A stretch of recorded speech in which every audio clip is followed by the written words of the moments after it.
know, when you empower people, the possibilities are endless, really.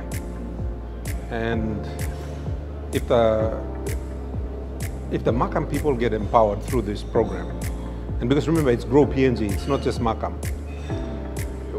What is learned here can be applied elsewhere in the country. So that, I think, is the gem at the end of the rainbow. So, you know, that's the exciting part. It's kind of like what we're doing in CIPIC. What we try to do is to have a model. You develop a model, you make it work, and then others can decide whether they want to adopt the model or not. So what you guys are doing here with in the Makam for Grow PNG is actually the next level of what we want to do. Like at the moment in ECIPIC, we're working with smallholders. We have one example where we are working with a large-scale producer in oil palm. Here they've got what, 400,000 hectares. Yes, 400,000. In ECIPIC we got 2 million hectares that are slated for agricultural development. So that's why I'm excited, because if it can work well here, it's a model that we can go out and say, look, we've got 2 million hectares in East and West CIPIC, you know, why don't you come work here? So that's the thing for me which is exciting. It's not just smallholders, it's landowners, it's government, it's private sector. It's about everybody winning together, win, win, win, win, you know. And so if you can demonstrate the model here, possibilities are limitless. And I think that's the key thing. And that's why when David asked me to come and speak here, I was happy to come, because of the potential of demonstrating the model. See, a lot of times when you want to do something and you talk about it, a lot of people don't understand what you're talking about. Until you make it work, and they'll be like, oh, that's what he was talking about. And, you know, like now I've been invited to come here to speak about what we're doing in ECIPIC for smallholder producers. But, you know, we started this in 2018. But it's taken a while for people to see the results of what we are doing. Now people are interested in it.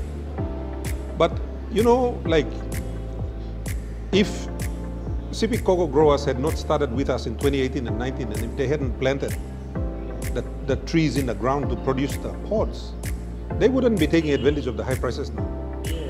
Now, you know, you're looking at significant decline in cocoa production in West Africa. So who's going to benefit? It's those people that have cocoa trees. They're going to benefit. And this is the thing. Many times in PNG, we don't do strategic things. So what's happening here with Grow PNG is actually a strategic move. And it's very rare in Papua New Guinea to get. What we did in CIPIC for cocoa is a strategic move, you see. So that's why this is exciting as well. Because when you make a strategic decision, you are trusting that something better is going to happen. So it needs a lot of trust to be able to move into a strategic space. It's like, you know, I made that example in there about the young lady kicking that ball, Mary Fowler. She kicked the ball trusting that her teammate is going to come and pick it up and score. That's what's happening here. We're trying to kick a ball, and we're trusting that something is going to happen down the line and we'll score. And for me, we need to do more of that. And Grow PNG, if it can demonstrate the model at scale, I think the learning for Papua New Guinea and for other Pacific Island countries, it's going to be tremendous. There's a fine line between, I mean, I don't know if there's a fine line, but what do you think about commercialization and smallholder farming? Where do we draw the line here, and where companies can be able to invest versus empowering our people to be able to take advantage of the land themselves?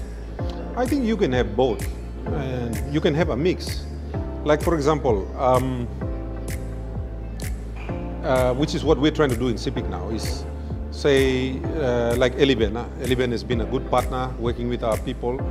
So if that develops into something further, like for example, Eliben decides to invest with the people to develop something bigger, something more formal, then because they've got a relationship, they've been working together, obviously someone like Eliben will be trusted on the ground by the growers, you see.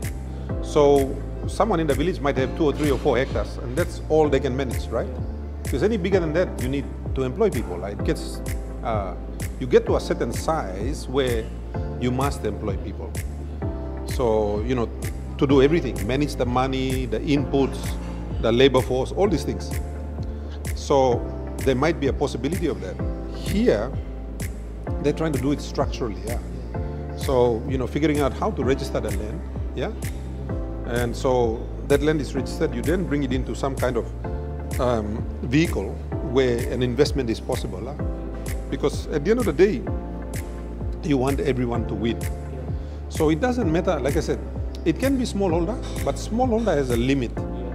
You know, you can't really go very far. Once you reach the outer limit, you stop. And that's where you start to move to commercial production. The other thing too is, and this is what we're trying to do in CIPIC, is to get smallholders to start thinking about commercial production. So what's commercial? Is it 5 hectares? Is it 10 hectares? What is it? And this is where you're going to need like greater inputs, labor, capital investment, you know. But the thing we have in CIPIC now is that the farmers have money. So we're trying to get them to a point where they invest the money themselves. So they commercialize their own operations, you see. So that's the other advantage that we have. So in terms of CIPIC, we're thinking about that now. But here, you've got partners that are interested, you see. So you just have to work out how they can all get together, share the risk. Mostly the risk is on the guy bringing the money in, you see, because if the project fails, the biggest loser will be the guy bringing the money in. So you've got to secure that somehow, and this is where we've got to look at some kind of innovation around, you know, perhaps a bank having some kind of fund that kind of subsidizes, you know, like some kind of risk fund. So these are the sorts of things we've got to think about, and that's why I think government is important. And you know, we saw Ivan Pomalu here. I was going to ask you, speaking of the government, how important do you think the government is to all of this? Government is critical because it provides a framework within which other people can work, and it provides comfort and security.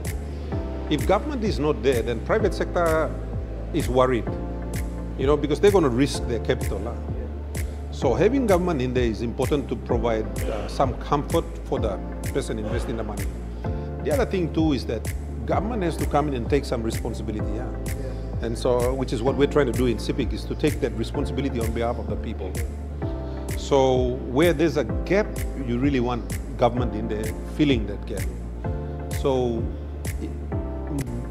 creating an environment where private sector and smallholders plus landowners work together has never really been done successfully in PNG. And so you have a gap. That gap, government must fill, because who else is going to do it? It has to be government. So government becomes like the enabler, and it provides the risk assurance as well.